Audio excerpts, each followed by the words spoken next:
사기 혐의로 체포합니다. 재벌 회장 집에 들이닥친 강 검사는 단호하게 사기 혐의로 체포합니다라고 외치며 범인을 수갑 채워 끌어냈습니다. 그런데 바로 그때 거실벽에 걸린 낡은 액자 하나가 그의 발걸음을 얼어붙게 했습니다. 이 사진 왜 여기 있지? 액자 속엔 낯익은 아기 얼굴, 바로 강 검사의 돌사진이었습니다. 재벌가와 자신은 아무 인연도 없다고 믿어왔던 강 검사. 하지만 방안 곳곳에 있던 흔적들은 마치 오래전부터 누군가가 그를 지켜보고 있었던 것처럼 보였죠. 게다가 체포된 범인 또한 재벌 회장이 극구 감추던 문제의 아들. 그 둘이 남처럼 보이지만 묘하게 닮아 있는 점들이 강 검사의 머릿속을 뒤흔들기 시작합니다. 도대체 왜 재벌집에 그의 아기 사진이 걸려 있었던 걸까?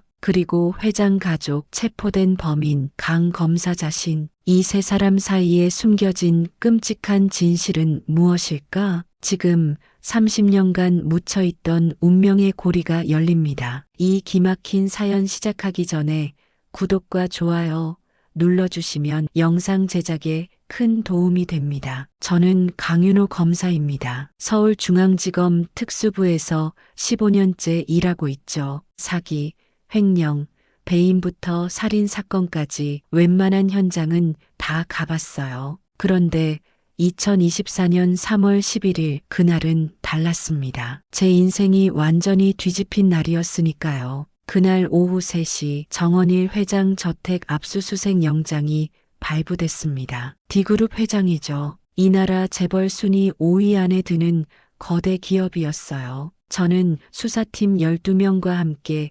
용산구 이태원동 저택 정문 앞에 섰습니다. 대문 높이만 3m가 넘었어요. 담장 너머로 보이는 건물은 궁전 같았습니다. 경호원 4명이 대문 앞을 가로막았습니다. 전부 검은색 정장에 선글라스를 낀 남자들이었어요. 저는 한 걸음 앞으로 나갔습니다. 서울중앙지검 특수부 강윤호 검사입니다. 압수수색 영장 집행하러 왔습니다. 제일 앞에 선 경호원이 무표정하게 말했어요. 회장님께서 외출 중이십니다. 돌아오실 때까지 기다려 주시죠. 거짓말이었습니다. 저희는 이미 회장이 저택 안에 있다는 정보를 확보한 상태였거든요. 저는 서류 가방에서 영장을 꺼냈습니다. 영장입니다. 확인하시죠. 경호원은 영장을 받아들지 않았어요. 그저 팔짱을 낀 채 서 있었습니다. 다른 경호원들도 한 발씩 앞으로 나왔죠.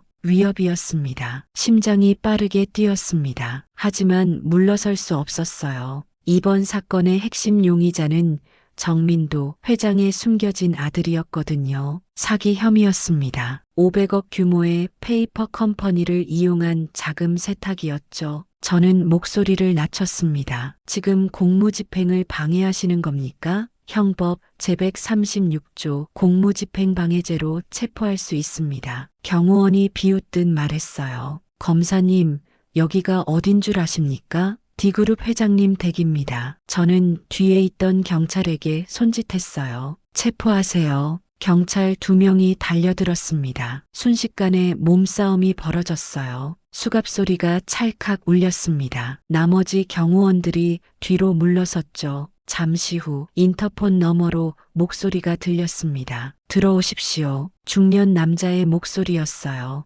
대문이 천천히 열렸습니다. 저는 팀원들을 이끌고 안으로 들어갔어요. 정원은 축구장만 했습니다. 현관문이 열리면서 비서실장으로 보이는 남자가 나왔어요. 60대 초반, 회색 정장에 무표정한 얼굴이었습니다. 검사님, 회장님께서 변호인이 오실 때까지 기다려달라고 하셨습니다. 저는 고개를 저었습니다. 영장 집행의 변호인 참석 의무는 없습니다. 안내해 주시죠. 저희는 거실을 지나 2층으로 올라갔어요. 복도가 길었습니다. 양쪽 벽에는 그림들이 걸려 있었죠. 그런데 복도 끝 작은 방 앞에서 비명소리가 들렸습니다.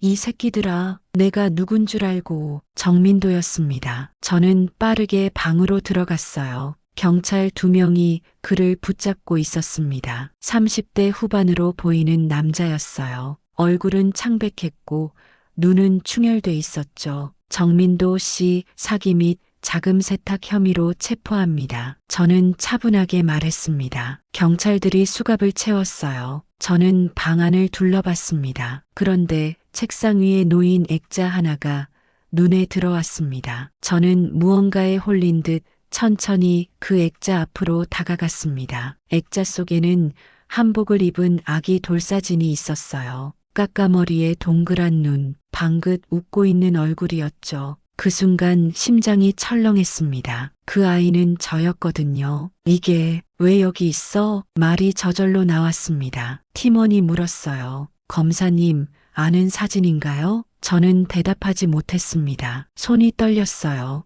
이 사진은 분명 제 돌잔치 때 찍은 거였습니다. 저는 액자를 들어 올렸습니다. 뒷면을 확인했어요. 거기엔 희미한 글자가 적혀 있었습니다. K01. 무슨 뜻인지 몰랐습니다. 하지만 불길한 느낌이 온몸을 감쌌어요. 저는 정민도를 봤습니다. 그는 비웃듯 웃고 있었죠. 재밌지, 형? 저는 되물었습니다. 뭐라고요? 정민도는 대답하지 않았어요. 경찰들이 그를 끌고 나갔습니다. 저는 복도로 나왔습니다. 그런데 벽에 또 다른 액자가 걸려 있었어요. 초등학교 입학 사진이었습니다. 교복을 입은 아이가 배낭을 메고 서 있었죠. 그 아이도 저였어요. 저는 옆방으로 들어갔습니다. 거기에도 있었어요. 중학교 졸업 사진, 고등학교 수학여행 사진, 전부 저였습니다. 검사님, 팀원이 급하게 불렀습니다. 저는 정신을 차리고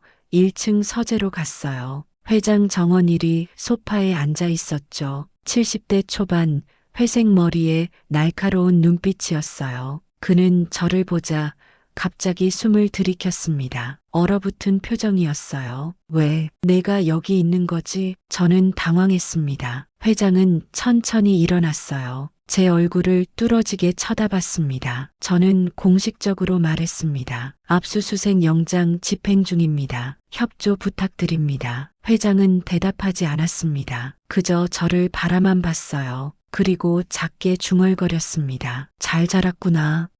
아니, 뭐라고 하셨습니까? 저는 다시 물었습니다. 하지만 회장은 고개를 돌렸어요. 변호사가 올 때까지 아무 말도 하지 않겠습니다. 그의 목소리는 떨리고 있었습니다. 저는 혼란스러웠습니다. 이 집안과 저는 아무 관계가 없었어요. 저는 평범한 가정에서 자랐습니다. 양부모님은 작은 슈퍼마켓을 운영하셨죠. 그런데 왜 제 사진들이 여기 있는 걸까요? 압수수색은 4시간 동안 계속됐습니다. 저희는 서류 수십 박스를 압수했어요. 정민도는 경찰차에 실렸죠. 밤 11시 저는 사무실로 돌아왔습니다. 책상에 앉았지만 집중이 안 됐어요. 머릿속엔 온통 그 사진들 뿐이었습니다. K01이라는 글자도 계속 떠올랐어요. 저는 핸드폰을 꺼내 양어머니께 전화를 걸었습니다. 윤호야, 왜 이 밤에? 어머니, 제 돌사진, 그거 어디서 찍으신 거예요? 갑자기 왜? 사진관에서 찍었지. 집 근처 명동사진관. 혹시 그 사진 다른 데 보내신 적 없으세요? 없어. 왜 그래? 무슨 일 있니? 저는 대답할 수 없었습니다. 아니에요. 주무세요. 전화를 끊었어요. 저는 창밖을 봤습니다. 서울 야경이 펼쳐져 있었어요. 하지만 그날 밤은 아무것도 눈에 들어오지 않았습니다. 한 가지만 확실했습니다. 정원일 회장의 저택에 제 사진이 있다는 건 우연이 아니라는 것, 그리고 이 사건은 단순한 사기 사건이 아니라는 것, 뭔가 거대한 비밀이 숨어 있었습니다. 저는 그날 밤 한숨도 자지 못했어요. 다음 날 아침 8시 저는 다시 정원일 회장 저택으로 향했습니다. 밤새 한숨도 못 잤지만 정신은 또렷했어요. 아니, 오히려 너무 또렷했습니다. 머릿속엔 온통 K01이라는 글자뿐이었거든요. 수사팀은 이미 저택에 도착해 있었습니다. 오늘은 본격적인 압수수색 이틀째였어요. 저는 팀장인 한서진 경감을 찾았습니다. 30대 중반, 차갑고 냉철한 스타일이었죠. 그는 서류를 보다가 고개를 들었어요. 검사님, 어제 좀 이상하셨던데 괜찮으세요? 저는 고개를 끄덕였습니다. 네. 그런데 한 경감, 이 집 구조도 있습니까? 있습니다. 왜요? 지하층 확인해 봤습니까? 한서진이 눈을 가늘게 떴어요. 아직입니다. 비서실장이 지하는 와인 저장고라고만 했거든요. 저는 직감했습니다. 뭔가 있다고요. 지금 내려가 봅시다. 저희는 1층 주방 옆 계단을 찾았습니다. 철문이 굳게 닫혀 있었어요. 자물쇠가 3개나 달려 있었죠. 한서진이 비서실장을 불렀습니다. 박도훈이라는 이름의 남자였어요. 60대 초반, 무표정한 얼굴이었습니다. 열쇠 주시죠. 박도훈이 천천히 말했어요. 지하는 개인 공간입니다. 영장 범위에 포함되지 않을 텐데요. 저는 영장을 펼쳐 보였습니다. 정원일 소유의 이태원동 3번지 건물 전체입니다. 지하도 포함됩니다. 열쇠 주십시오. 박도훈의 눈빛이 차갑게 변했어요. 하지만 결국 열쇠를 건넸습니다. 저는 자물쇠를 열고 문을 밀었어요. 계단이 나타났습니다. 어둡고 좁았죠. 저희는 천천히 내려갔습니다. 계단을 다 내려가자 복도가 나왔어요. 형광등이 깜빡거렸습니다. 복도 끝에 또 다른 문이 보였죠. 이번엔 비밀번호 키패드가 달려 있었어요. 비밀번호가 뭡니까? 한서진이 물었습니다. 박도훈은 대답하지 않았어요. 저는 한서진을 봤습니다. 뚫으세요. 한서진이 고개를 끄덕이고 전문가를 불렀어요. 10분 후 문이 열렸습니다. 안은 작은 방이었습니다. 사방이 서류 캐비닛으로 가득했어요. 그리고 정면에는 커다란 금고가 있었습니다. 저는 금고 앞으로 다가갔어요. 손이 떨렸습니다. 이것도 여세요. 전문가가 금고를 열기 시작했습니다. 20분이 걸렸어요. 드디어 금고 문이 열렸습니다. 안에는 서류 뭉치들이 가지런히 정리돼 있었죠. 저는 첫 번째 파일을 꺼냈습니다. 표지에 적힌 제목을 보는 순간 숨이 멎었어요. K 프로젝트 1994 생명관리 기록. 손이 덜덜 떨렸습니다. 저는 파일을 열었어요. 첫 페이지에는 아이들 사진이 붙어 있었습니다. 전부 돌쯤된 아기들이었어요. 그리고 각 사진 옆에는 코드가 적혀 있었죠. K01, 02, 03, 12까지. 저는 K01, K01 사진을 봤습니다. 제 돌사진이었어요. 어제 정민도 방에서 본 그 사진. 그 아래 적힌 내용은 충격적이었습니다. 실험체 K01 강민우 가명. 생년월일 1994년 3월 15일. 성장지능 유전자 안정성 최상. D그룹 후계자 후보 1순위. 강민우. 그게 제 원래 이름이었단 말입니까? 저는 다음 페이지를 넘겼어요. 의료 기록이 빼곡했습니다. 생후 101차, 201차, 301차. 마치 실험 동물 관찰 일지 같았어요. 검사님, 한서진이 다른 파일을 들고 왔습니다. 이것 좀 보세요. 저는 파일을 받았어요. 제목은 K, 이 관리 기록이었습니다. 사진을 보는 순간 알았어요. 정민도였습니다. 실험체 K, 이 정민도. 생년월일 1987년 8월 2일. 성장 양호, 지능 보통, 유전자 안정성, 불안정, 후계자 후보 탈락, 비교군으로 재분류. 비교군? 저는 다음 페이지를 넘겼습니다. 거기엔 더 충격적인 문장이 있었어요. K, 이는 본래 서울 성북구 거주 김씨 가정의 차남으로 출생, 1988년 1월 프로젝트 보충을 위해 확보, 법적 신분은 정원일의 사생아로 위장 처리, 납치였단 말입니까? 저는 파일을 놓을 수 없었습니다. 다른 파일들도 하나씩 열어봤어요. K3부터 K12까지 전부 비슷한 내용이었습니다. 어디선가 데려온 아이들, 유전자 실험, 성장 관찰, 그리고 마지막 페이지에는 이렇게 적혀 있었어요. K 프로젝트 최종 결과, 성공 K01 후계자 적합, 실패 K, 2K, 12 폐기 또는 격리. 폐기? 저는 뒤로 휘청거렸습니다. 한서진이 저를 붙잡았어요. 검사님, 괜찮으세요? 저는 괜찮지 않았습니다. 전혀요. 저는 실험체였단 말입니까? 만들어진 존재. 후계자를 위해 선택된 아이. 그때 박도훈이 조용히 말했습니다. 이제 아셨군요. 당신이 누군지. 저는 그를 돌아봤어요. 박도훈의 얼굴엔 아무런 감정도 없었습니다. 당신은 정원일 회장의 작품입니다. 완벽한 후계자를 만들기 위한 30년 프로젝트의 결과물이죠. 저는 소리쳤습니다. 닥쳐요. 한서진이 박도훈을 제지했어요. 당장 나가세요. 수사에 방해되니까요. 박도훈은 비웃듯 웃으며 방을 나갔습니다. 저는 주저앉았습니다. 바닥에 털썩 앉아 파일을 다시 봤어요. 제 사진, 제 기록, 아니, 강민우라는 아이의 기록. 이게 정말 저란 말입니까? 한서진이 옆에 앉았습니다. 검사님, 일단 전부 압수합시다. 그리고 정확한 조사가 필요합니다. 저는 고개를 끄덕였어요. 그리고 마지막 파일 하나를 더 집어들었습니다. 표지에는 이렇게 적혀 있었죠. K01 모체 정보 및 처리 기록. 모체? 저는 급하게 파일을 열었습니다. 첫 페이지에 여자 사진이 있었어요. 20대 중반으로 보이는 여성이었습니다. 부드러운 인상, 따뜻한 눈빛, 그 아래 이름이 적혀 있었습니다. 이지은 1970년생, K01 생모, 프로젝트 종료 후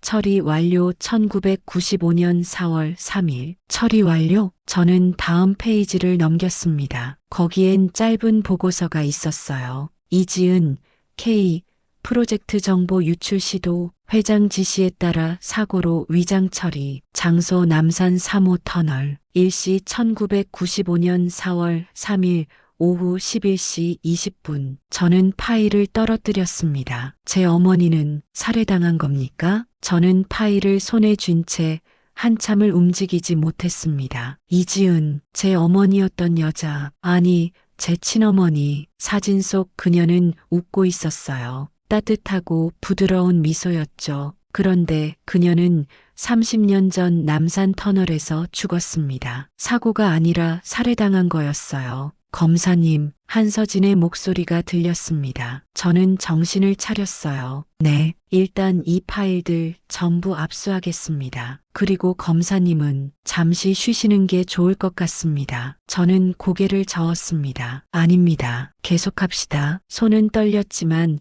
목소리는 차갑게 나왔어요. 저는 검사였습니다. 감정에 흔들려선 안 됐죠. 하지만 가슴속에선 뭔가가 타오르고 있었어요. 분노였습니다. 저희는 지하 금고에서 파일 100여 개를 압수했습니다. 전부 K 프로젝트 관련 자료였어요. 의료 기록, 성장 관찰 일지, 유전자 검사 결과, 그리고 각 실험체들의 최종 처리 기록까지. 오후 2시 저는 서울구치소로 향했습니다. 정민도를 만나야 했어요. 그가 말한 게 맞았습니다. 우리는 형제였죠. 아니, 정확히는 같은 프로젝트 출신이었어요. 면회실에 들어가자 정민도가 앉아 있었습니다. 수갑을 찬 채였죠. 그는 저를 보자 씁쓸하게 웃었어요. 왔네. 형, 저는 그 앞에 앉았습니다. 이제 알겠어요. 당신 말이 맞았습니다. 정민도의 눈빛이 변했어요. 금고를 열었구나. 네, K. 프로젝트 파일 전부 봤습니다. 정민도는 한숨을 쉬었습니다. 그럼 이제 알겠네. 우리가 뭔지. 저는 차분하게 물었습니다. 당신은 언제부터 알았습니까? 12살 때. 정민도가 대답했어요. 그때 회장이 직접 말했어. 넌 내 진짜 아들이 아니라고. 실험을 위해 데려온 아이라고. 그리고 넌 실패작이라고. 그의 목소리가 떨렸습니다. 12살짜리 애한테 그런 말을 하더라고. 넌 쓸모없다고. K01만 성공했다고. 나머지는 전부 실패작이라고. 저는 입을 다물었습니다. 정민도는 계속 말했어요. 처음엔 이해가 안 됐어. K01이 누군지도 몰랐고. 그런데 회장이 가끔씩 나한테 보여줬어. 내 사진을. 돌사진, 입학사진, 졸업사진. 전부 몰래 찍은 거였지. 왜 그랬을까요? 비교하려고. 정민도가 쓴웃음을 지었어요. 성공작과 실패작을 비교하면서 자기 만족을 느꼈던 거야. 봐라,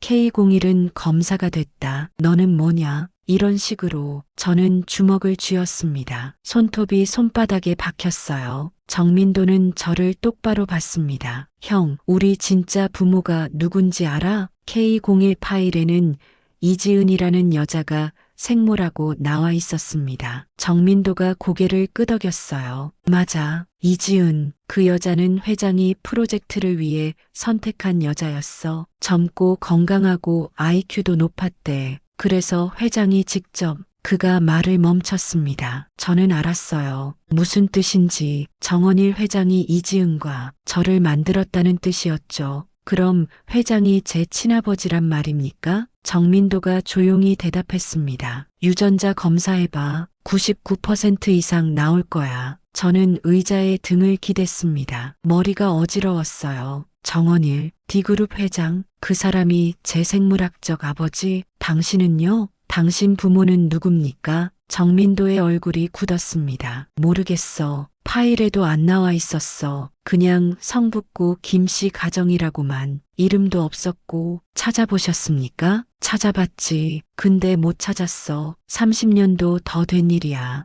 게다가 회장이 전부 지웠을 거야. 흔적을. 저는 정민도를 봤습니다. 그의 눈엔 깊은 슬픔이 있었어요. 저와 똑같은 슬픔이었죠. 뿌리를 잃은 사람의 슬픔. K 프로젝트가 정확히 뭡니까? 왜 이런 짓을 한 겁니까? 정민도가 천천히 말했습니다. 회장은 완벽한 후계자를 원했어. 자기 피를 이으면서도 자기보다 뛰어난 존재. 그래서 유전자 선별을 했던 거야. 최고의 유전자를 가진 여자를 찾아서 아이를 만들고 그 아이들을 관찰하고 선택하는 거지. 12명이나 됐습니까? 응. K01부터 K12까지. 근데 대부분 실패했어. 병에 걸리거나 IQ가 낮거나 성격에 문제가 있거나. 그래서 하나씩 정리했지. 정리요? 정민도가 저를 똑바로 봤습니다. 죽였다는 뜻이야. 형, 저는 숨이 막혔습니다. 정민도는 계속 말했어요. K3은 5살 때 병으로 죽었어. 진짜 병인지 아니면 처리된 건지는 몰라. K5는 7살 때 실종됐대. K7부터 K11까지는 기록에서 아예 사라졌고. 미친. 저는 중얼거렸습니다. 정민도가 쓴웃음을 지었어요. 그래, 미친 짓이지. 근데 형, 너도 알아야 해. 넌 유일한 성공작이야. 회장이 원하던 완벽한 아이. 그래서 살아남은 거고. 저는 고개를 저었습니다. 저는 회장의 아들이 아닙니다. 강윤호일 뿐이에요. 그래도 사실은 변하지 않아. 정민도가 조용히 말했습니다. 형, 우리 어머니들 있잖아. 전부 죽었어. 프로젝트 끝나고 나서 하나씩 정리됐지. 이지은도 그중 하나고. 저는 주먹을 쥐었습니다. 손이 떨렸어요. 정민도는 계속 말했습니다. K01 파일 끝까지 봤어? 처리 기록? 봤습니다. 그럼 알겠네. 이지은은 형을 지키려다 죽었어. 회장한테 프로젝트 중단하라고 협박했대. 그래서 제거된 거야. 저는 눈을 감았습니다. 이지은, 제 어머니, 사진 속에서 웃고 있던 그 여자, 그녀는 저를 지키려 했습니다. 그리고 죽었죠. 형, 정민도가 불렀습니다. 저는 눈을 떴어요. 그가 말했습니다. 같이 무너뜨리자. 그 집안, 우리 인생 망가뜨린 놈들. 저는 정민도를 봤습니다. 그의 눈엔 분노가 타오르고 있었어요. 저도 마찬가지였습니다. 하지만 저는 검사였어요. 법으로 끝냅니다. 저는 차갑게 말했습니다. 복수가 아니라 정의로요. 정민도가 웃었습니다. 법, 형, 회장은 법 위에 있는 사람이야. 30년 동안 이런 짓 해도 안 잡혔잖아. 이젠 다릅니다. 저는 일어났습니다. 증거가 있으니까요. 파일 100개가 넘습니다. 이지은 살해 기록도 있고요. 이번엔 끝입니다. 정민도가 저를 올려다봤습니다. 형,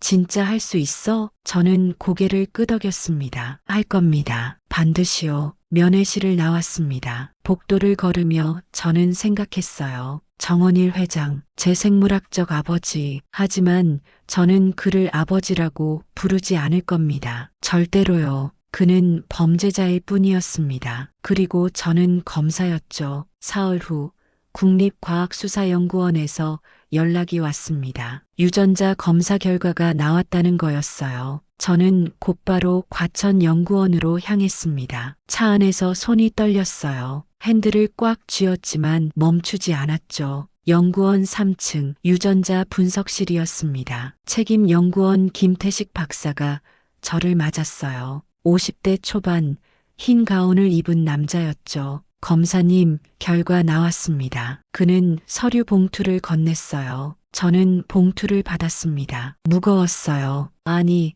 실제로는 가벼웠지만 제게는 세상에서 가장 무거운 것 같았죠. 직접 말씀해 주시겠습니까? 김태식 박사가 고개를 끄덕였습니다. 강윤호 검사님과 정민도 씨의 북의 유전자를 분석했습니다. 결과는 그가 잠시 멈췄어요. 그리고 조용히 말했습니다. 북의 일치율 99.8%입니다. 생물학적으로 같은 아버지를 둔 형제가 맞습니다. 저는 숨을 들이켰습니다. 알고 있었어요. K 프로젝트 파일을 봤으니까요. 하지만 과학적으로 증명된 건 달랐습니다. 이제 부정할 수 없었죠. 그리고 정원일 회장과의 비교 결과는요. 김 박사가 다른 서류를 꺼냈습니다. 회장님 유전자는 지난해 건강검진 기록에서 확보했습니다. 비교 결과 그의 목소리가 낮아졌어요. 부자관계 확률 99.99%. 검사님, 정원일 회장이 당신의 생물학적 아버지가 맞습니다. 저는 의자에 앉았습니다. 다리에 힘이 풀렸거든요. 김 박사가 물 한 잔을 건넸어요. 저는 마셨습니다. 손이 떨려 물이 흘렀죠. 한 가지 더 있습니다. 김 박사가 말했습니다. 검사님 유전자를 분석하던 중 특이한 점을 발견했습니다. 특이한 점이요? 네. 일반인과 다른 유전자 마커가 몇 개 있었습니다. 인위적인 선별 흔적으로 보입니다. 저는 글을 봤어요. 무슨 뜻입니까? 쉽게 말하면 검사님은 자연적으로 태어난 게 아닙니다. 유전자를 선별해서 만들어진 거예요. 지능, 체력, 건강 관련 유전자들이 전부 우수한 조합으로 되어 있습니다. 저는 파일을 내려놓았습니다. 디자이너 베이비란 말입니까? 김 박사가 고개를 끄덕였어요. 비슷합니다. 다만 90년대 기술이었으니 지금처럼 정교하진 않았을 겁니다. 하지만 분명히 선별은 있었어요. 저는 웃음이 나왔습니다. 쓴웃음이었죠. 저는 정말로 만들어진 존재였습니다. 회장의 야망이 만든 작품. 정민도 씨는요? 정민도 씨도 비슷한 흔적이 있습니다. 다만 검사님보다는 덜 성공적이었던 것 같습니다. 일부 유전자 조합이 불안정해요. K 프로젝트 파일에 나온 그대로였습니다. K01 성공, K02 실패. 저는 성공작, 정민도는 실패작. 숫자로 증명된 거였죠. 저는 연구원을 나왔습니다. 주차장으로 걸어가는데 핸드폰이 울렸어요. 한서진이었습니다. 검사님, 큰일 났습니다. 무슨 일입니까? 정원일 회장이 변호인단을 구성했습니다. 대형 로펌 3곳이 붙었어요. 그리고 한서진이 숨을 고르더니 말했습니다. 검사님을 수사에서 배제하라는 신청을 냈습니다. 이해관계 충돌이라는 이유로요. 저는 걸음을 멈췄습니다. 뭐라고요? 회장 측에서 주장하길 검사님이 회장의 친아들이니 공정한 수사가 불가능하다는 겁니다. 그리고 사적 감정으로 수사를 진행하고 있다고요. 저는 이를 악물었습니다. 말도 안 됩니다. 제가 친아들인 건 맞지만 그게 수사 배제 사유가 됩니까? 법적으론 애매합니다. 검찰 윤리 규정상 직계 가족 관련 사건은 회피해야 하거든요. 하지만 저는 정원이를 가족으로 인정하지 않습니다. 제 목소리가 커졌어요. 주차장에 울려 퍼졌죠. 한서진이 조용히 말했습니다. 검사님, 일단 지검으로 오세요. 부장검사님이 부르십니다. 저는 전화를 끊고 차에 올랐습니다. 시동을 걸었어요. 핸들을 쥔 손에 힘이 들어갔죠. 회장은 이미 움직이기 시작한 겁니다. 저를 수사에서 떼어내려고요. 서울중앙지검에 도착했습니다. 오후 4시였어요. 저는 곧바로 부장검사실로 갔습니다. 노크를 하고 들어가자 부장검사 이강석이 심각한 표정으로 앉아 있었어요. 앉게 저는 앉았습니다. 부장검사는 서류를 밀어줬어요. 정원일 측 변호인단이 제출한 수사배제 신청서였죠. 강 검사, 이게 사실인가? 자네가 정원일 회장의 친아들이라는 게 저는 고개를 끄덕였습니다. 유전자 검사 결과가 나왔습니다. 생물학적으론 사실입니다. 부장검사가 한숨을 쉬었어요. 이거 큰일인데. 하지만 부장님, 저는 회장을 아버지로 인정하지 않습니다. 법적으로도 가족관계가 없고요. 저는 강윤호일 뿐입니다. 그건 자네 생각이고. 부장검사가 서류를 두드렸어요. 법원에선 다르게 볼 수 있네. 생물학적 부자관계가 증명됐으니 이해관계 충돌이 명백하다고 판단할 수도 있어. 저는 주먹을 쥐었습니다. 그럼 어떻게 하란 겁니까? 이 사건 손 떼란 말입니까? 부장검사가 저를 봤습니다. 강 검사, 자네 지금 냉정하게 판단할 수 있나? 솔직히 말해보게. 저는 대답하지 못했습니다. 냉정한가? 아니었어요. 전혀요. 제 안에는 분노가 끓고 있었습니다. 이지은을 죽인 자, 12명의 아이들을 실험한 자, 저를 만들고 버린 자에 대한 분노, 냉정하지 않습니다. 저는 솔직하게 말했습니다. 하지만 그래도 할 수 있습니다. 저는 검사니까요. 부장검사가 고개를 저었어요. 강 검사, 자네 마음은 이해하네. 하지만 이건 절차의 문제야. 만약 자네가 이 사건을 계속 맡아서 기소까지 가더라도 나중에 항소심에서 뒤집힐 수 있어. 수사 주체의 이해관계 충돌을 이유로 말이야. 저는 입술을 깨물었습니다. 부장검사 말이 맞았어요. 법은 절차였습니다. 아무리 증거가 확실해도 절차에 하자가 있으면 무너질 수 있었죠. 그럼 제가 빠져야 합니까? 부장검사가 잠시 생각하더니 말했습니다. 주임에서는 빠지게. 대신 공동수사로 가지. 박현수 검사를 주임으로 세우고 자네는 보조로 들어가. 그러면 이해관계 문제를 피할 수 있어. 저는 고개를 끄덕였습니다. 알겠습니다. 그리고 강 검사, 부장검사가 진지하게 말했어요. 개인적 감정은 최대한 배제하게. 이건 복수가 아니야. 법 집행이야. 잊지 말게. 저는 일어났습니다. 잊지 않겠습니다. 부장검사실을 나왔어요. 복도를 걷는데 한서진이 기다리고 있었습니다. 어떻게 됐습니까? 주임에서 빠집니다. 박현수 검사가 맡고 저는 보조로 들어가요. 한서진이 안타까운 표정을 지었어요. 검사님, 괜찮습니다. 저는 말했습니다. 주임이든 보조든 상관없어요. 끝까지 갑니다. 한서진이 고개를 끄덕였습니다. 알겠습니다. 저도 끝까지 함께하겠습니다. 저는 제 사무실로 돌아왔어요. 책상에 앉아 유전자 검사 결과서를 다시 봤습니다. 부자관계 99.999%, 숫자는 거짓말하지 않았죠. 하지만 저도 거짓말하지 않을 겁니다. 정원일 회장, 당신은 제 아버지가 아닙니다. 그저 제가 기소할 범죄자일 뿐이에요. 일주일 후 저는 K 프로젝트 파일을 다시 펼쳤습니다. 이번엔 이지은 관련 기록만 집중해서 봤어요. 제 친어머니, 그녀에 대해 알아야 했습니다. 왜 죽었는지, 어떻게 죽었는지. 파일에는 이지은의 기본 정보가 있었습니다. 1970년생, 서울대 생물학과 졸업, IQ 135, 건강상태 최상, 그리고 1993년 정원일 회장과 접촉, 1994년 3월 K01 출산 장소가 적혀 있었어요. 서울 강남구 청담동 미래산부인과. 저는 한서진에게 전화를 걸었습니다. 한경감, 청담동 미래산부인과 아십니까? 미래산부인가요? 잠깐만요. 전화 너머로 키보드 치는 소리가 들렸어요. 잠시 후 한서진이 말했습니다. 검사님, 그 병원 25년 전에 폐업했습니다. 1999년 4월 화재로 전소됐네요. 화재요? 네. 새벽 2시에 원인 불명 화재가 발생해서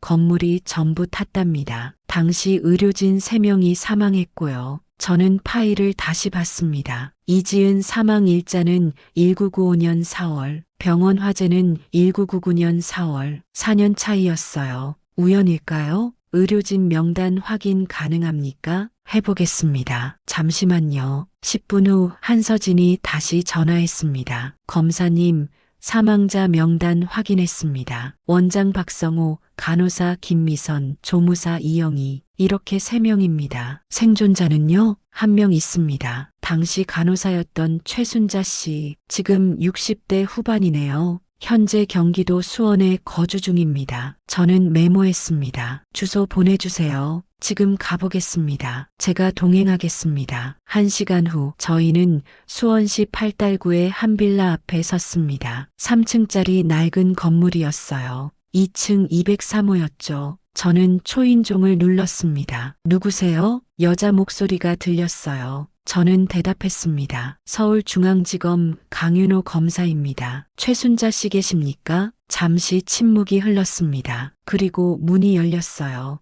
60대 후반으로 보이는 여자가 서 있었습니다. 흰 머리에 주름진 얼굴이었죠. 검찰에서요? 무슨 일이세요? 미래산 부인과 관련해서 여쭤볼 게 있습니다. 최순자의 얼굴이 굳었어요. 그 병원은 오래전에 없어졌는데요. 알고 있습니다. 그래서 여쭤보는 겁니다. 잠깐 시간 내주실 수 있으십니까? 최순자는 망설이다가 문을 열어줬습니다. 저희는 안으로 들어갔어요. 작은 거실이었습니다. 소파에 앉자 최순자가 차를 내왔죠. 무엇을 알고 싶으신 건가요? 저는 K01 파일에서 이지은 사진을 꺼냈습니다. 이 여자 기억하십니까? 최순자가 사진을 보는 순간 손이 떨렸어요. 찻잔이 흔들렸죠. 그녀는 사진을 오래 바라봤습니다. 그리고 조용히 말했어요. 이지은 씨, 어떻게 이 사진을 아십니까? 최순자가 고개를 끄덕였습니다. 잊을 수가 없죠. 그분은 우리 병원에서 아이를 낳으셨어요. 1994년이었을 겁니다. 저는 숨을 고르고 물었습니다. 어떤 아이였습니까? 사내 아이였어요. 건강하고 예뻤죠. 이지은 씨가 정말 좋아하셨어요. 아이를 안고 우시더라고요. 최순자의 눈에 눈물이 고였습니다. 근데 이상했어요. 뭐가요? 출산 과정이요. 보통 산부인과는 가족들이 함께 오잖아요. 근데 이지은 씨는 혼자 오셨어요. 남편도 없고 부모님도 안 계시고, 그리고 출산 후에도 병원에서 혼자 계셨죠. 최순자가 손수건으로 눈을 닦았어요. 제가 물어봤어요. 가족은 어디 계시냐고. 그랬더니 이지은 씨가 말씀하셨어요. 이 아이는 제가 지켜야 한다고. 아무한테도 빼앗기면 안 된다고요. 저는 가슴이 먹먹했습니다. 한서진이 물었어요. 그 후에는요? 일주일 후에 퇴원하셨어요. 근데 그때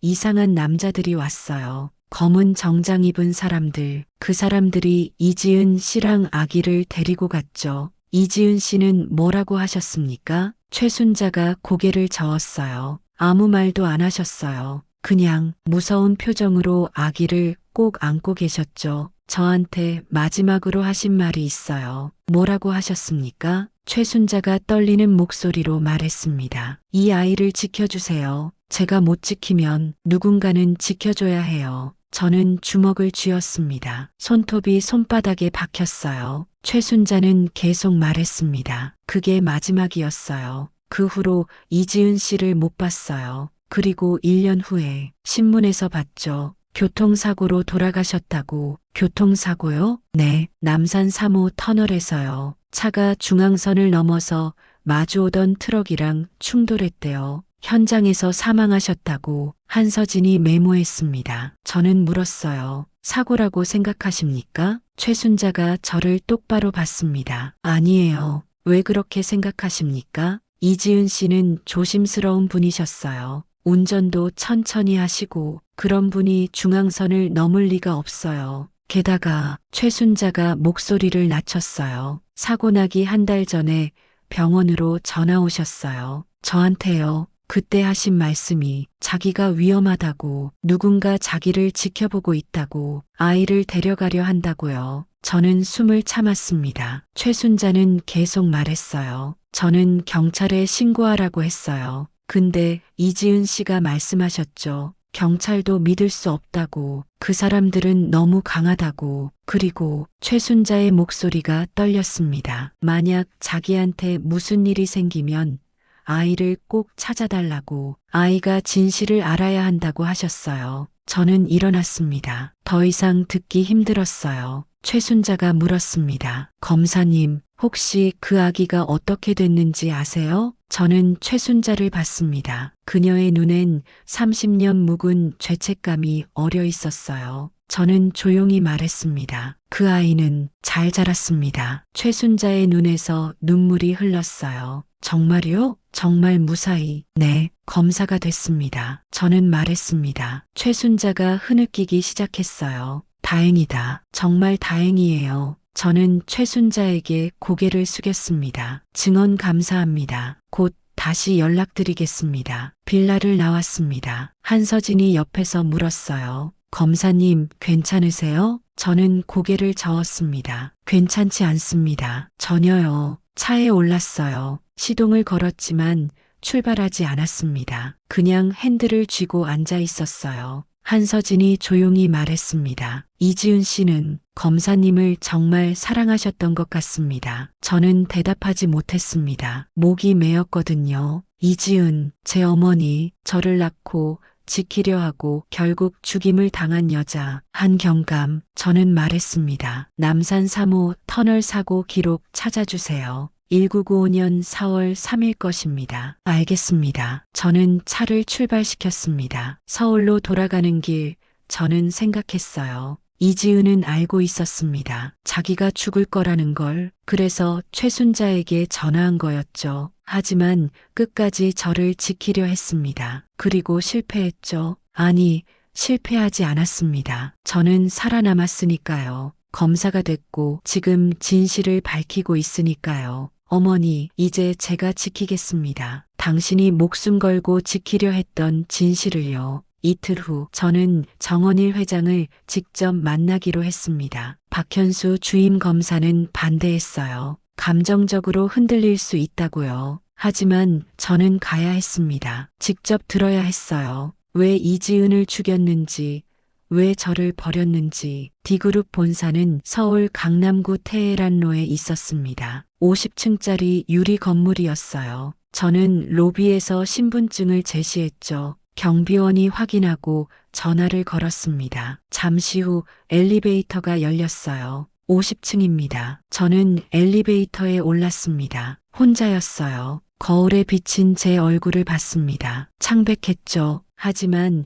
눈빛은 흔들리지 않았어요. 50층에 도착했습니다. 문이 열리자 비서실장 박도훈이 서 있었어요. 그는 무표정하게 말했습니다. 이쪽입니다. 복도를 따라 걸었습니다. 끝에 커다란 문이 있었어요. 회장실이었죠. 박도훈이 문을 두드렸습니다. 회장님, 강윤호 검사 오셨습니다. 들어오게. 낮고 무거운 목소리였습니다. 박도훈이 문을 열었어요. 저는 안으로 들어갔습니다. 회장실은 넓었습니다. 60평은 됐을 거예요. 통유리 너머로 서울 전경이 보였죠. 그리고 책상 뒤에 정원일 회장이 앉아 있었습니다. 70대 초반, 회색 양복에 은퇴 안경, 날카로운 눈빛이었어요. 그는 저를 보더니 천천히 일어났습니다. 앉게. 저는 앉지 않았습니다. 그냥 서서 그를 봤어요. 정원일이 쓴웃음을 지었습니다. 역시 내 아들답군. 고집이세. 저는 당신 아들이 아닙니다. 제 목소리는 차갑게 나왔어요. 정원일이 고개를 끄덕였습니다. 그래, 법적으론 그렇지. 하지만 생물학적으론 다르지 않나? 생물학이 전부는 아닙니다. 저는 한 걸음 앞으로 갔어요. 왜 이지은을 죽였습니까? 정원일의 얼굴이 굳었습니다. 잠시 침묵이 흘렀어요. 그는 창밖을 바라봤습니다. 앉게. 길 얘기니까. 저는 망설이다가 앉았습니다. 정원일도 앉았어요. 그는 서랍에서 오래된 사진 한 장을 꺼냈습니다. 저에게 밀어줬죠. 사진 속엔 젊은 남자와 여자가 있었어요. 남자는 정원일이었습니다. 40대 초반쯤 돼 보였죠. 여자는 이지은이었어요. 둘이 나란히 서 있었습니다. 1993년에 찍은 거야. 내가 이지은을 처음 만난 애지. 정원일이 말했습니다. 그녀는 서울대 생물학과 연구원이었어. 유전학 전공이었지. 뛰어난 사람이었어. 지능도 높고 성격도 좋고. 저는 사진을 봤습니다. 이지은은 웃고 있었어요. 행복해 보였죠. 난 그때 후계자 문제로 고민하고 있었네. D그룹을 이을 사람이 필요했어. 하지만 내겐 아들이 없었지. 딸만 둘이었고. 정원일이 한숨을 쉬었어요. 그래서 생각했지. 만들면 되지 않겠나. 완벽한 후계자를, 최고의 유전자를 가진 후계자를. 그래서 K 프로젝트를 시작한 겁니까? 정원일이 고개를 끄덕였습니다. 맞아. 이지은에게 제안했어. 함께 아이를 만들자고. 유전학적으로 최고의 아이를 만들자고. 이지은은 뭐라고 했습니까? 처음엔 거절했지. 윤리적으로 문제가 있다고. 하지만 난 설득했어. 돈으로, 권력으로, 미래로. 정원일의 눈빛이 차갑게 변했어요. 그리고 성공했지. 넌 완벽했어. 지능, 체력, 외모, 성격. 모든 게 계획대로였어. 저는 주먹을 쥐었습니다. 그럼 왜 저를 버렸습니까? 정원일이 저를 똑바로 봤습니다. 내가 너무 완벽해서. 무슨 말입니까? 넌 날 능가할 존재가 될 것 같았어. 3살 때 이미 알았지. 이 아이는 나보다 뛰어날 거라고. 그래서 정원일이 말을 멈췄습니다. 저는 이를 악물었어요. 그래서 버렸다는 겁니까? 당신보다 뛰어날까봐? 정원일이 고개를 끄덕였습니다. D그룹은 내가 만든 거야. 내 것이지. 누구한테도 넘겨줄 수 없어. 설령 내 아들이라도. 저는 웃음이 나왔습니다. 비웃음이었죠. 미친 사람이군요. 미쳤지. 인정하네. 정원일이 담담하게 말했어요. 난 평생 미친 사람처럼 살았어. D그룹을 지키기 위해서, 권력을 지키기 위해서. 그래서 이지은을 죽였습니까? 정원일의 얼굴이 일그러졌습니다. 이지은은 날 배신했어. 배신이요? 1995년 그녀가 날 찾아왔어. 프로젝트를 중단하라고. 아이들을 풀어주라고. 안 그러면 전부 폭로하겠다고. 정원일이 주먹으로 책상을 쳤어요. 쿵 소리가 났죠. 난 설득하려 했어. 돈을 줬어. 집도 줬어. 하지만 그녀는 듣지 않았지. 계속 위협했어. 경찰에 가겠다고. 언론에 알리겠다고. 그래서 죽인 겁니까? 저는 소리쳤습니다. 정원일이 고개를 저었어요. 난 직접 죽이지 않았어. 뭐라고요? 박도훈에게 맡겼지. 조용히 처리하라고. 사고처럼 보이게 하라고. 저는 일어났습니다. 의자가 뒤로 넘어갔어요. 저는 정원일의 책상 앞으로 다가갔습니다. 당신이 살인교사범이란 말입니까? 정원일이 저를 올려다봤습니다. 그렇게 부르고 싶으면 그래. 저는 손이 떨렸습니다. 정원일을 때리고 싶었어요. 하지만 참았습니다. 저는 검사였으니까요. 자백으로 간주하겠습니다. 저는 차갑게 말했습니다. 정원일이 웃었어요. 자백? 증거가 있나? 30년 전 일이야. 증인도 없고 기록도 없어. 박도훈은 절대 입 열지 않을 거고. K 프로젝트 파일이 있습니다. 이지은 처리 기록도요. 정원일이 고개를 저었어요. 그건 증거 능력이 없어. 누가 쓴 건지도 모르잖아. 법정에서 인정받지 못할 거야. 저는 이를 악물었습니다. 정원일 말이 맞았어요. K 프로젝트 파일만으론 부족했습니다. 직접 증거가 필요했죠. 하나 물어보지. 정원일이 말했습니다. 넌 왜 검사가 됐나? 저는 글을 봤어요. 정원일이 계속 말했습니다. 우연일까? 아니면 내가 만든 대로 자란 걸까? 지능 높고 정의감 강하고 법을 중시하는 사람. 딱 내가 설계한 대로야. 닥치세요. 저는 말했습니다. 정원일이 웃었어요. 인정하기 싫겠지. 하지만 사실이야. 넌 내가 만든 존재야. 유전자부터 성격까지 전부 계획된 거지. 저는 더 이상 듣고 싶지 않았습니다. 문 쪽으로 걸어갔어요. 정원일이 뒤에서 말했습니다. 강윤호, 아니 민우야. 저는 걸음을 멈췄습니다. 정원일이 말했어요. 넌 날 이길 수 없어. 왜냐하면 넌 내 안에서 나온 존재니까. 내 유전자, 내 계획, 내 의도, 전부 내 것이야. 저는 돌아봤습니다. 정원일을 똑바로 봤어요. 틀렸습니다. 저는 차갑게 말했습니다. 저는 당신이 만든 게 아닙니다. 이지은이 낳은 겁니다. 그리고 저를 키운 건 양부모님이에요. 당신은 아무것도 아닙니다. 정원일의 얼굴이 굳었습니다. 저는 계속 말했어요. 그리고 반드시 당신을 무너뜨리겠습니다. 법으로요. 증거를 찾아서, 증인을 찾아서 끝까지 파헤쳐서 저는 문을 열었습니다. 나가면서 마지막으로 말했어요. 다음엔 법정에서 뵙겠습니다. 피고인 정원일. 문을 닫았습니다. 복도를 걸어 나왔어요. 엘리베이터에 올랐습니다. 문이 닫히자 저는 벽에 기댔어요. 손이 떨렸습니다. 온몸에 힘이 빠졌죠. 하지만 포기하지 않을 겁니다. 이지은을 위해서라도요.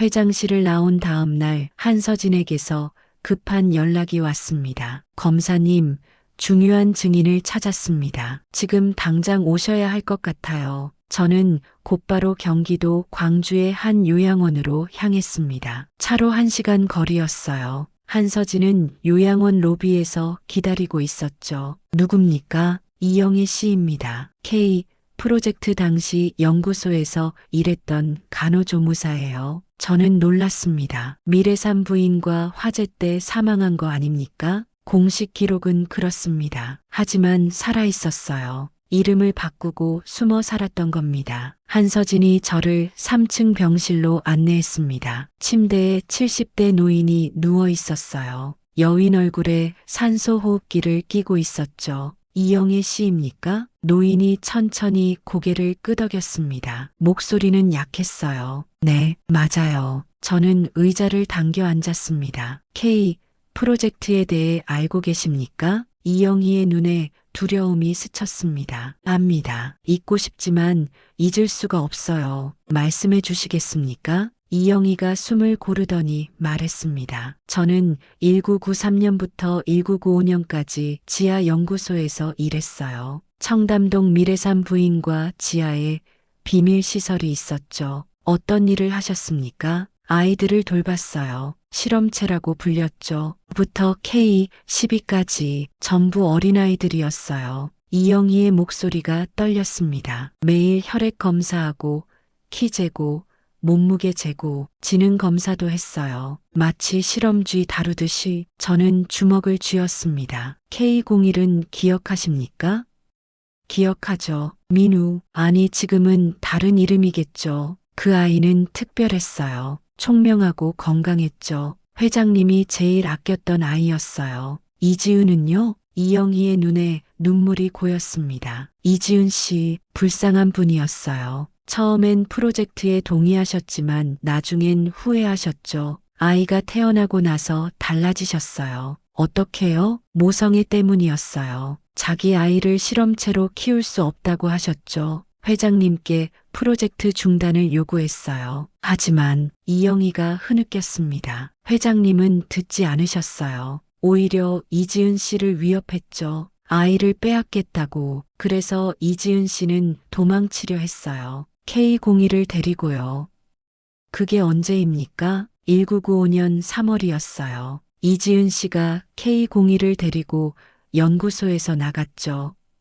하지만 회장님이 사람들을 보냈어요. 박도훈이 직접 나섰죠. 저는 긴장했습니다. 그 후에 어떻게 됐습니까? 한 달 후에 이지은 씨가 죽었어요. 교통사고라고 했지만 저는 알아요. 박도훈이 한 거예요. 어떻게 아십니까? 이영희가 저를 똑바로 봤습니다. 제가 봤거든요. 사고 전날 밤 박도훈이 다른 남자들이랑 얘기하는 걸 내일 남산에서 처리한다고 하더라고요. 저는 숨을 멈췄습니다. 직접 증언이었어요. 이영희는 계속 말했습니다. 그래서 저도 도망쳤어요. 다음은 저 차례일 것 같아서요. 1999년 화재는 저를 죽이려고 낸 거였어요. 다행히 그날 병원에 없었죠. 왜 지금까지 숨어 지내신 겁니까? 무서웠어요. 회장님은 너무 강한 사람이에요. 경찰도 검찰도 믿을 수 없었죠. 그래서 이름 바꾸고 여기 숨어 살았어요. 이영희가 제 손을 잡았습니다. 힘없는 손이었어요. 검사님, 이제 말해도 되는 거죠? 진실을요? 저는 고개를 끄덕였습니다. 네, 이제 괜찮습니다. 제가 지켜드리겠습니다. 검사님이 혹시 K01인가요? 저는 놀랐습니다. 이영희가 쓴웃음을 지었어요. 눈빛이 똑같아요. 이지은 씨랑. 그래서 알았어요. 저는 조용히 대답했습니다. 네, 맞습니다. 이영희가 울기 시작했습니다. 살아있었네요. 이지은 씨가 목숨 걸고 지킨 아이가 이렇게 훌륭하게 자라서 저도 눈시울이 뜨거워졌습니다. 이영희가 말했어요. 이지은 씨의 마지막 말씀 전해드릴게요. 뭐라고 하셨습니까? 민우야, 엄마가 못 지켜줘서 미안해. 하지만 넌 강한 아이야. 꼭 살아남아서 진실을 밝혀줘. 그렇게 말씀하셨어요. 저는 고개를 숙였습니다. 눈물이 떨어졌어요. 이영희가 제 손을 꽉 쥐었습니다. 이제 하세요. 진실을 밝히세요. 이지은 씨를 위해서라도요. 저는 눈물을 닦고 일어났습니다. 증언해 주시겠습니까? 법정에서요. 물론이죠. 이제 더 이상 숨지 않겠어요.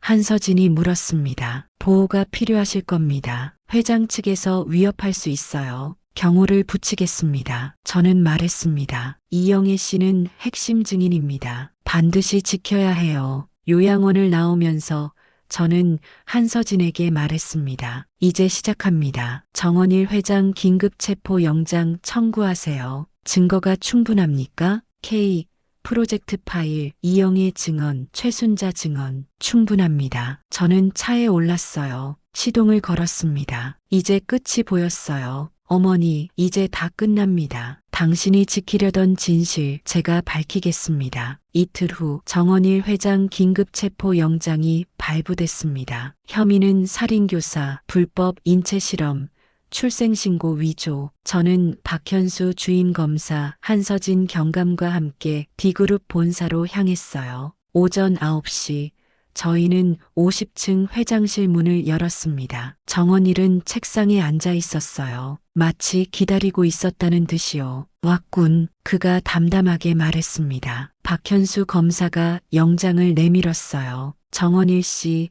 살인교사 및 불법 인체실험 혐의로 긴급 체포합니다. 정원일은 영장을 보지도 않았습니다. 그저 저를 바라봤어요. 결국 이렇게 되는구나. 저는 차갑게 말했습니다. 당신이 선택한 길입니다. 경찰이 수갑을 채웠습니다. 쇠사슬 소리가 회장실에 울려 퍼졌어요. 정원일은 저항하지 않았습니다. 그는 마지막으로 저에게 말했죠. 민우야, 아니 윤호야. 한 가지만 기억해라. 넌 내 피를 받은 아이야. 그건 절대 지울 수 없어. 저는 대답하지 않았습니다. 그저 등을 돌렸어요. 정원일이 끌려나갔습니다. 30년간 이 나라 재계를 지배했던 남자가 수갑을 찬 채 무너져 내렸죠. 같은 날 오후 박도훈 비서실장도 체포됐습니다. 이영희의 증언으로 이지은 살해 공범이 밝혀진 거였어요. 그는 체포되면서도 한마디 하지 않았죠.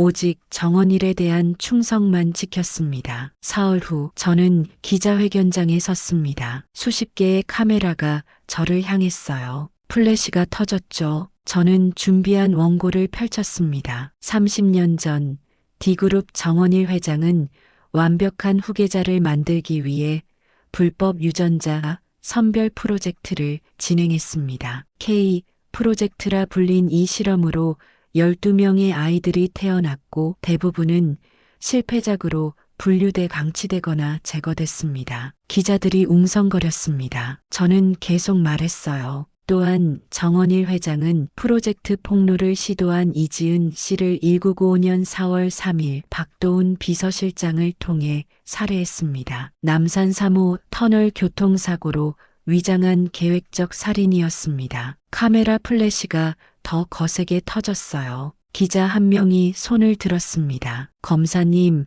검사님께서 K01 실험체라는 게 사실입니까?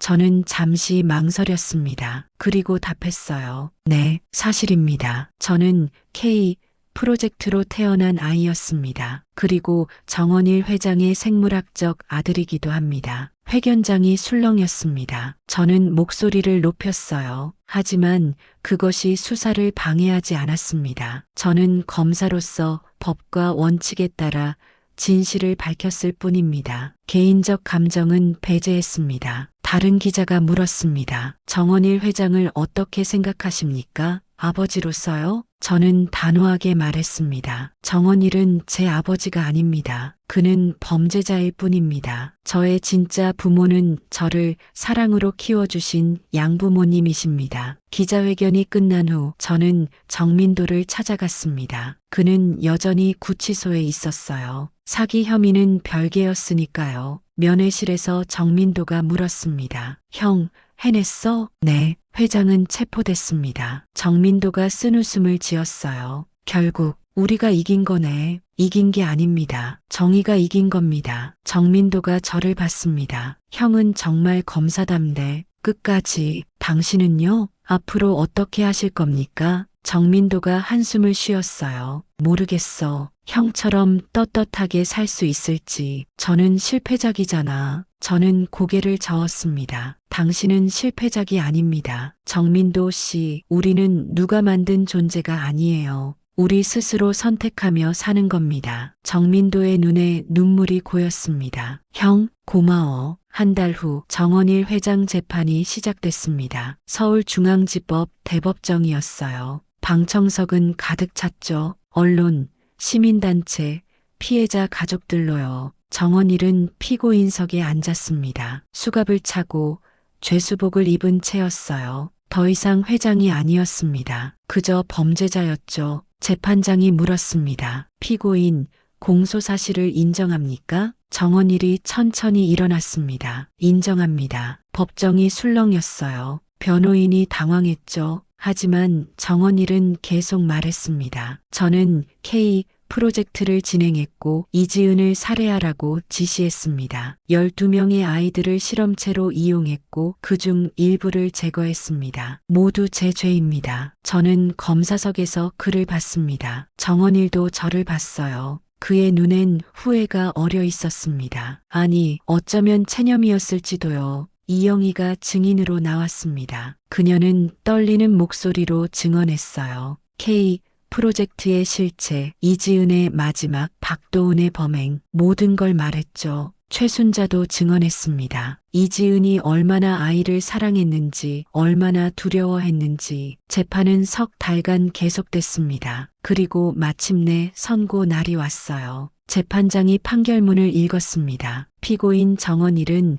살인교사, 불법 인체실험, 출생신고, 위조 등의 죄로 징역 25년을 선고한다. 피고인 박도우는 살인방조로 징역 15년을 선고한다. 법정에 박수가 터져 나왔습니다. 저는 고개를 숙였어요. 끝났습니다. 30년의 거짓이 드디어 끝났죠. 그날 저녁 저는 양부모님 댁을 찾아갔습니다. 작은 아파트였어요. 어머니가 문을 열어주셨죠. 윤호야 왔구나. 어머니, 저는 어머니를 안았습니다. 오랜만이었어요. 어머니 품에 안긴 게 어머니가 제 등을 두드리셨죠. 수고했어, 아들. 어머니, 저 괜찮은 아들이었나요? 어머니가 웃으셨어요. 무슨 소리야. 넌 우리의 자랑이지. 아버지도 오셨습니다. 윤호야, 뉴스 다 봤다. 잘했어. 저는 두 분께 말했습니다. 어머니, 아버지, 제가 어떻게 태어났든